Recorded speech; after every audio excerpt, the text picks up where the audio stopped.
sa katauhan. Attorney Salvador Andrea, napakabigat po ng kanyang dinadala dahil sa nangyari kay Tatay Digong. Abogado at matalik na kaibigan ni dating Pangulong Duterte na si Atty. Medial Dia isinugod sa pagamutan. Welcome back to Kakibat TV.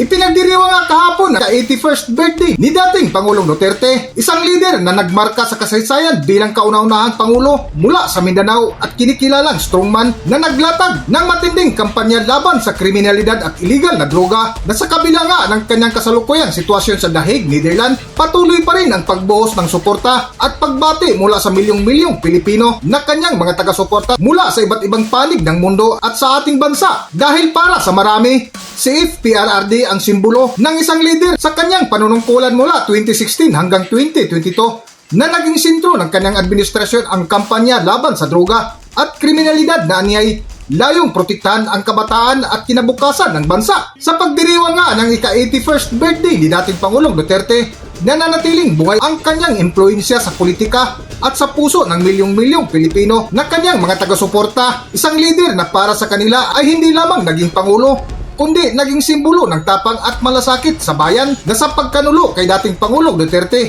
Isa ang kanyang abogado at matalik na kaibigan na si Atty. Medial Dia sa buhay na saksi kung paano at anong klaseng tao ang dating Pangulong Duterte hanggang sa dinala sa The Hague, Netherlands na nakaalalay lagi na kahapon nga sa kalagitnaan ng kanyang speech sa ika-81st birthday ni Pangulong Duterte ay bigla na lang nanikip ang kanyang dibdib at isinugod sa pagamutan.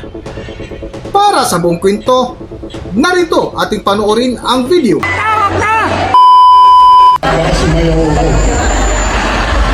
Medyo dahan-dahan na aking pananalita ngayon sapagkat susundin ko ang talumpati ni Atty. Abisado kanina, baka hindi ko matatapos ang aking speech. Magandang hapon po sa lahat ng mga kababayan kong matagal nang napagkaitan makapiling ang pinakamamahal ng punong bayan at Pangulo, pinakamagiging na Pangulo ng mahal nating bansa, si Mayor President Rodrigo Roa Duterte. Ngayong araw na ito ay pinagdiriwang natin ang ika-81 kaarawan ni Mayor Duterte sa di kanais-nais o di kaaya-ayang sitwasyon. Ito ang pangalawang taon na siya ay nasa loob ng tiitan upang ipagdiwang ang kanyang kaarawan. Mahigit na isang taon na siyang nag-iisa. Di mapiling ang mahal niya sa buhay. Di mapiling ang sampayanan ng Pilipino. Pinagtaksilan at tinukot ng mga traidor nating mga kababayan. Labas ito sa kanyang kalooban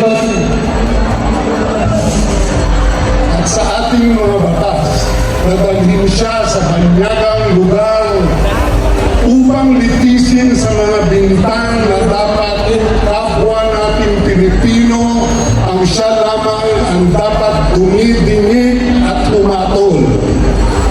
Crime against humanity daw. Samantalang buong-buo ang tiwala, pagmamahal at suporta ng buong sambayanang Pilipino. Alam po ninyo, napakasakit mawala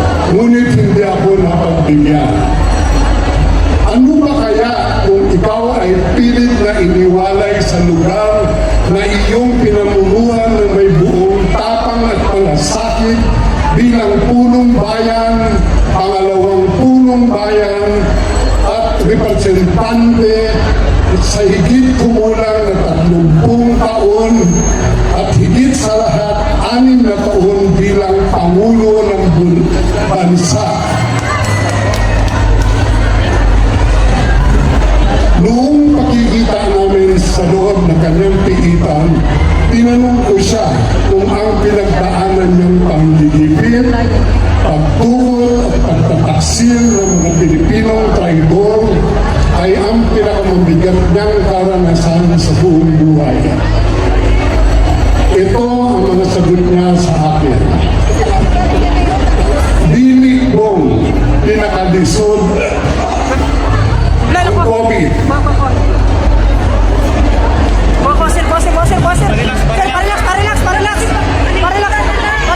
Dili kong pinakalisod ang COVID.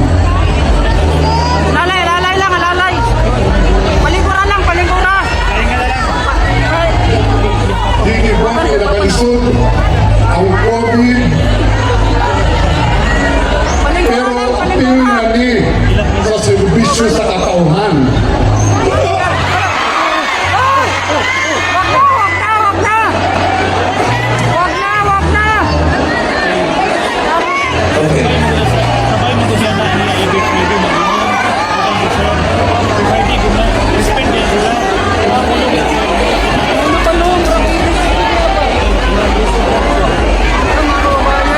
Parang nabilaukan siya.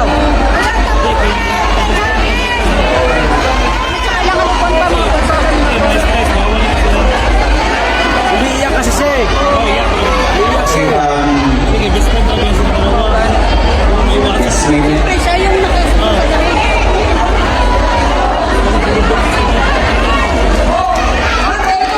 Medic, please. Medic. Medic, please. Our representatives from 911 or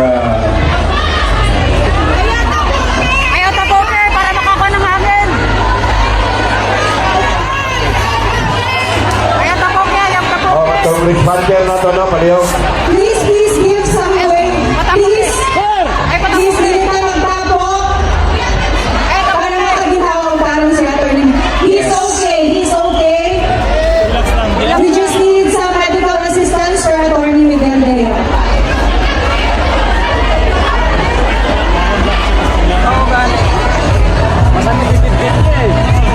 Thank you very much, ma'am. We have a volunteer.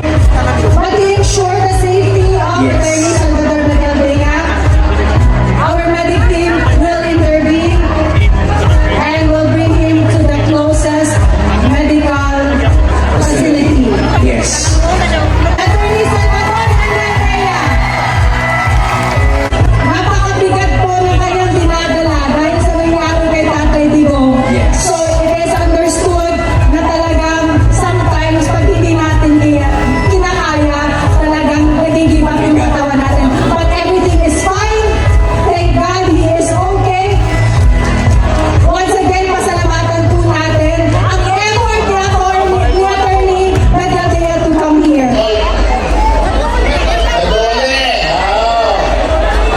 Ako, giban kung ako basa sa speech ni Executive Secretary Bingbong Megadia. Dili natin speech ha. Okay, ayong hapon sa inyong tanan. Kanta mo sa kanta. Happy birthday, Digo. Happy birthday, Digo. Happy birthday. Happy birthday. Manang, solo niyo.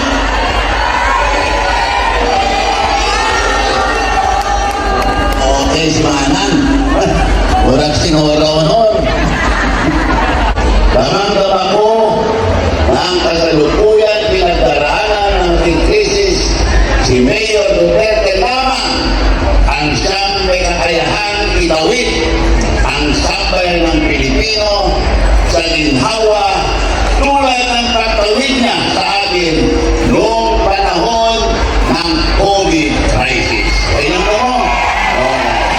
Nakakalungkot at mag-iisang buwan ng pataas ang presyo ng bilihin. Kawalan ng langis at iba pa. ang state of national emergency. Pinagmamalaki pa na pinakauna daw ito sa buong mundo. Kakakon. Siyempre naman, wala kasi talaga silang handang kakayahan, maski na nung wala pang krisis at anumang mga krisis. Magaling lamang silang manda at ayusin ang kanilang malalaking maleta. Ano ba kayo ng maleta yan? Meron! Ay sus, matandaan ninyo, may natalok sa akin ng 1 billion para tumakbo sa Davao. Sus, kung gidawat ako to, siguro mga 1,000 maleta ang lahat ng tao. Pero, imang ko mahilig sa maleta. Ayan, nakakalungkot na tayo ay nasa ilalim. Wala. Maleta na ni. Wala man. Wala na ang maleta. Ay, dala na! Maleta. Wala man ang maleta. Inagit na! Saan?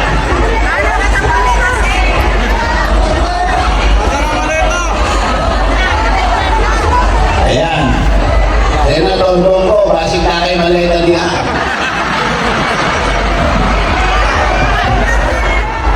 Ako, Secretary Delio Elcana. Ilan ba ang dala mong maleta? Galing Manila. Ayan. Yung mga tao doon, nakakaya mga limpit. Sabihin mo, mga congressman doon, 10 maleta. Puno-puno ng pera. Ayan. Ayan. Tuloy ko nakakalungkot na tayo ay nasa ilalim ng napakababaw nilang pamumuno sa panahong ito. Minsan, ako ay nabansagang best friend ng bayan. Napakalaking karangalan, pero sa tutulan, iisa lamang ang best friend ng bayan.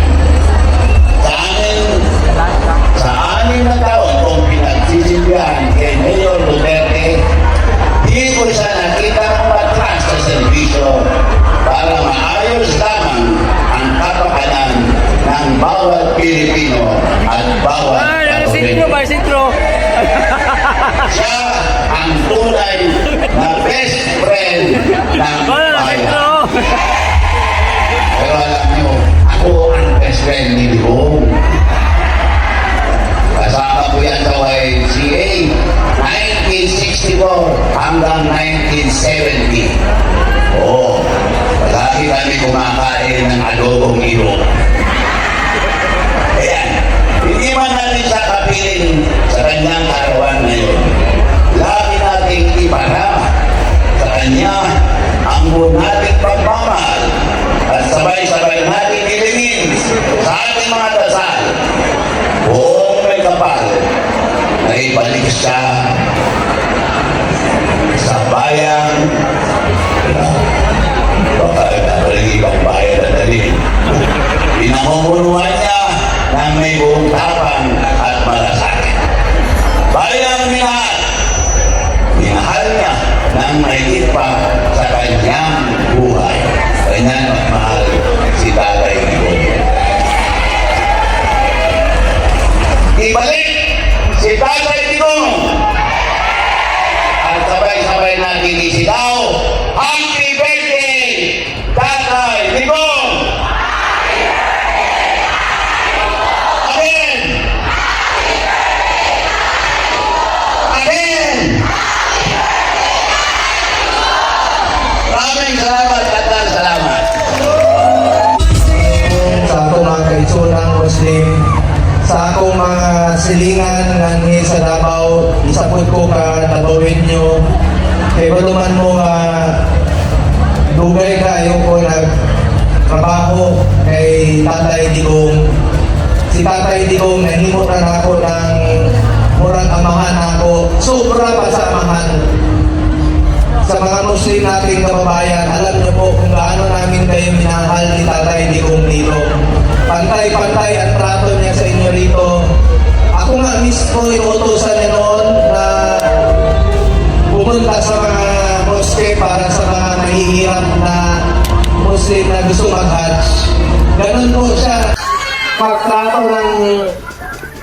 mga kababayan natin, mahal na mahal niya at pantay-pantay. Dahil lahat tayo, Kristiyano, Muslim, kapatid tayong lahat. Talagang dito na lang ang aking salita kasi yung iba dito, maaaring mga bisita natin na pumunta rito para ipakita ang kanilang pagmamahal kay Tatay Digong. Alam nyo, ito yung tingin ko na pinakamalungkot na birthday sa buhay ni Tatay Digong. Simpleng tao lang din si Tatay Digong. Alam niyo yan, di ba? Napakasimpleng tao. Tuwing birthday niya. Marami nang sinasabi sa akin noon, kung ayaw kong lumabag, magpakain ka lang dyan sa mga, dyan sa Smoky Mountain, o minsan doon sa Santa Ana, sa mga scavengers.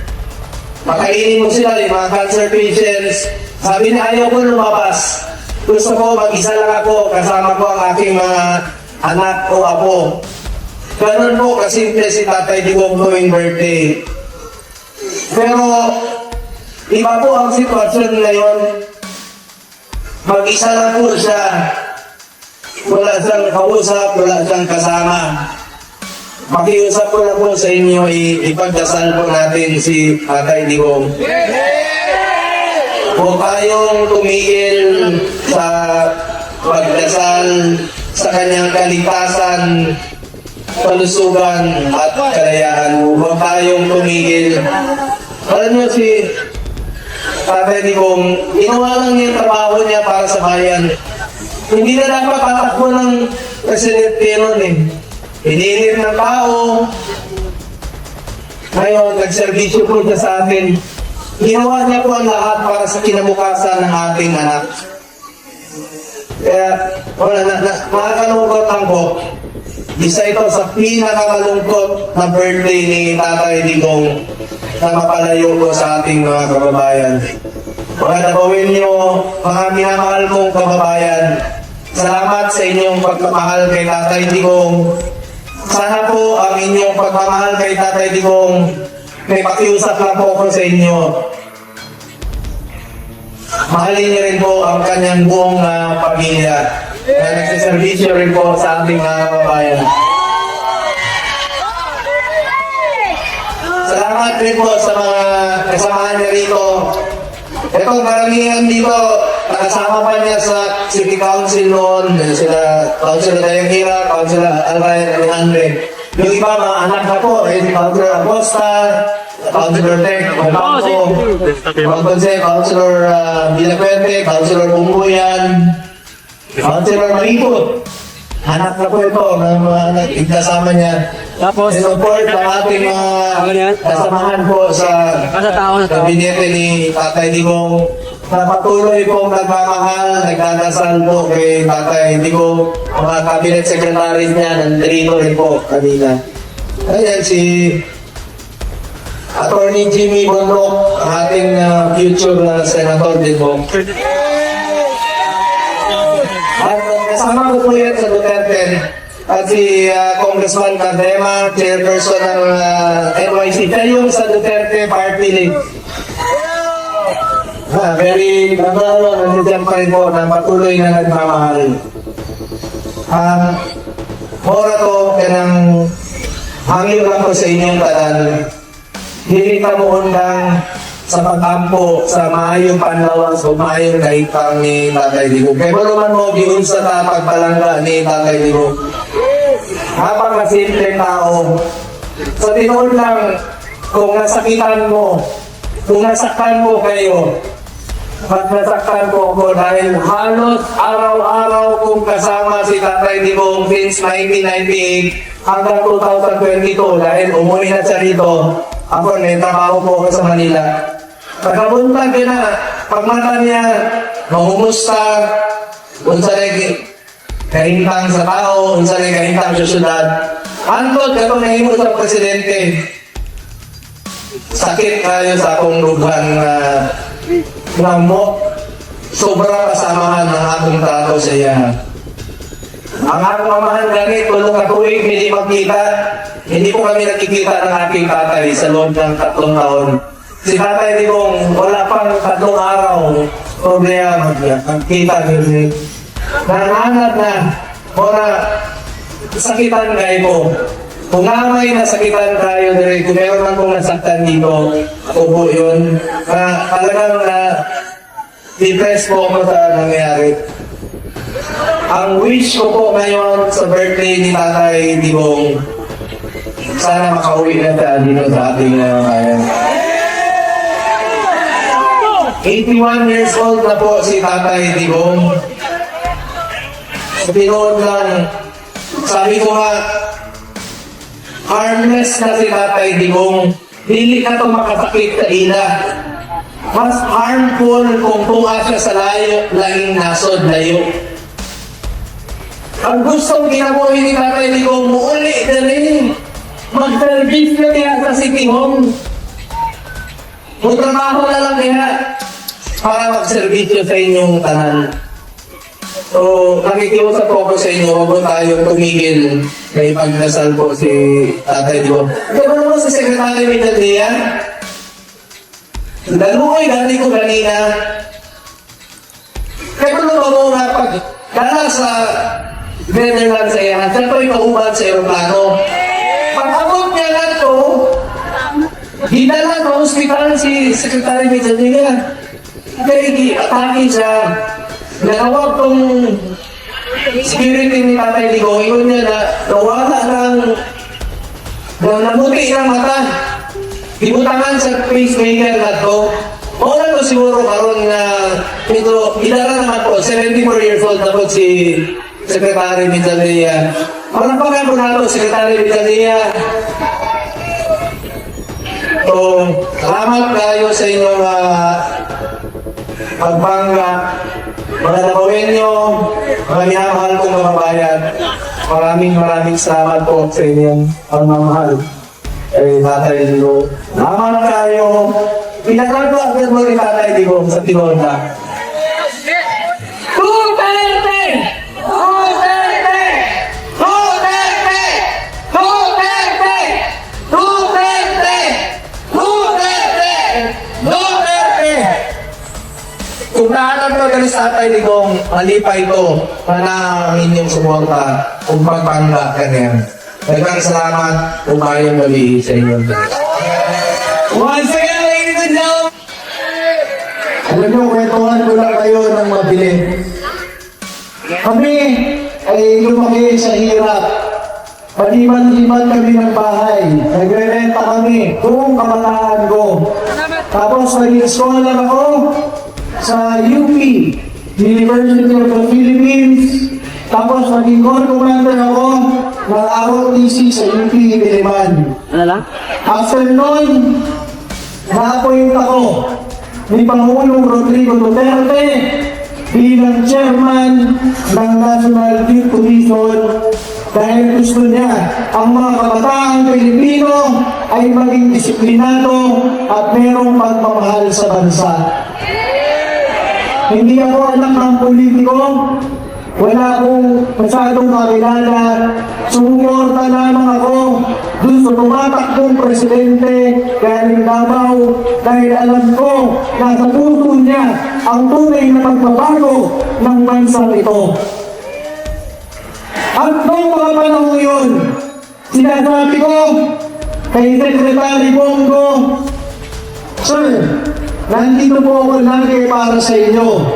Sinasabi ko kay Pangulong Duterte, Sir, nandito po ako lagi para sa inyo. Sinasabi ko kay Mayor Sara Duterte, Ma'am, nandito po ako sa inyo. Kahit anong mangyari, nandito po ako. Maglilingkod sa taong bayan para sa inyo. Hindi ko inaasahan na after ng ilang taon, pagdating sa Kongreso, at isinalang si Pangulong Duterte sa kwartong ng Kongreso. Lahat ng kongresista na naka-Duterte fees nung ay sa isang araw, na buong araw, pinapahirapan si Pangulong Rodrigo Duterte 14 na oras sa Kongreso. Isipin ninyo, walang nagtanggol. Isa lang ang nagtanggol, Duterte Youth Party List, kay Pangulong Rodrigo Duterte.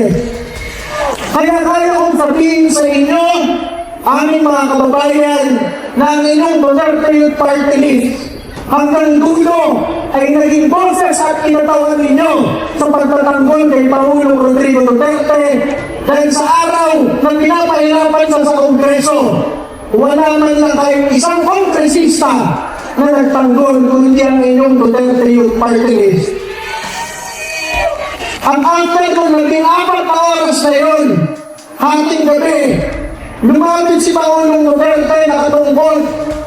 Sinabi, Ronald, thank you for your loyalty.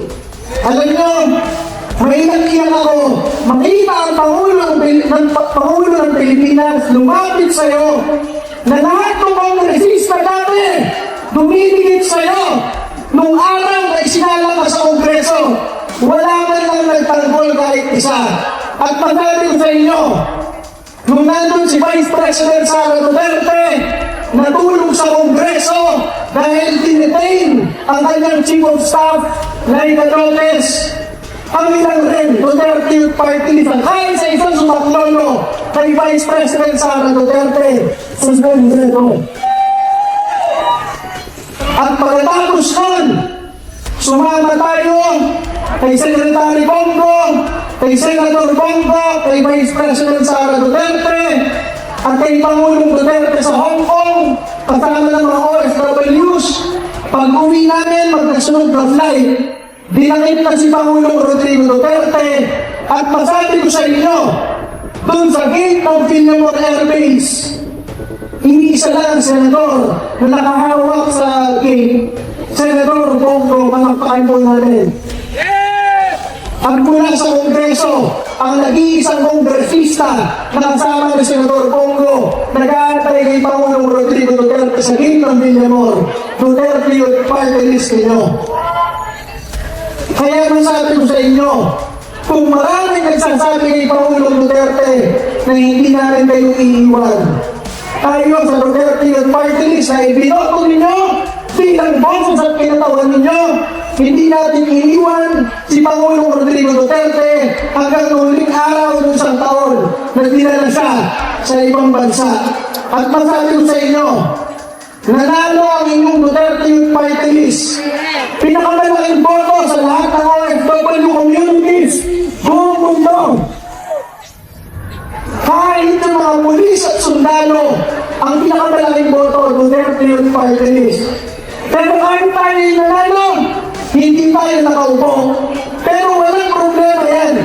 Ang ating loyalty sa inyo, sa taong bayan, sa Pangulong Rodrigo Duterte at sa pamilya Duterte na nagtataguyod ng bansang ito ay laging naririto at isang malaking karangalan para sa ating lahat. Mabuhay ang Pangulong Rodrigo Duterte. Happy birthday, Tatay Digong. Thank you very much. Maraming salamat once again. Sabihin, salamat sa inyong pagsuporta sa pamilya Duterte. Ang mga suro, mga pamilya, naisuko, naharap na po kaya natay mga bisita sa Manila. So malungkot din kami, kapag tulungan lang kami nabilin, pinasi sa walang mundo rin. Sa katuloy ka mo, wala ako sa bitan. Pero sa ako kasi o sa akong mga makaulit man siya. Natulong ko pagpulit niya sa nagpada siya sa magsugod sa pagsangko na rin ng administrasyon.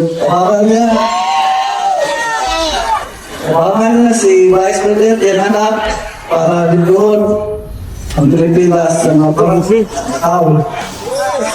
So, ano naman ito? Base sa history natin, ano nangyari sa kanyang tatay na noon ay nakulong din si Ninoy Aquino, alam naman natin ang resulta. Naging presidente yung asawa, pati anak. So, ganoon din ang mangyayari sa pagbongbong na ito. Mas masakit ang mangyari sa kanya. Kasi ma-excel siya dito sa Pilipinas, hindi na siya makabalik. Hindi na rin siya mamatay. Laban na ngayon, huwag tayo mawala ng kapara. At sigurado ko, makakawin yung kapatid namin. Maraming salamat. Sabay tayo. Happy birthday, Tatay Digong.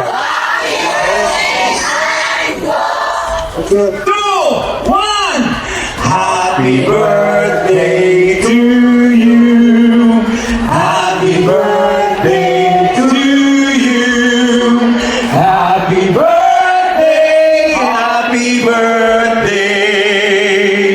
Happy birthday to you. One more time, mas mabilis. Happy birthday to you. Happy birthday to you. Happy birthday. Happy birthday. Happy birthday to you. Mas malakas. Happy birthday to you. Happy birthday to you. Happy birthday. Happy birthday. Hanggang dito na lang muna ang ating video at kung nagustuhan nyo, huwag kalimutan mag-subscribe at pindutin yun na rin ang notification bell para ma-notify kayo sa ating susunod na video. Maraming salamat!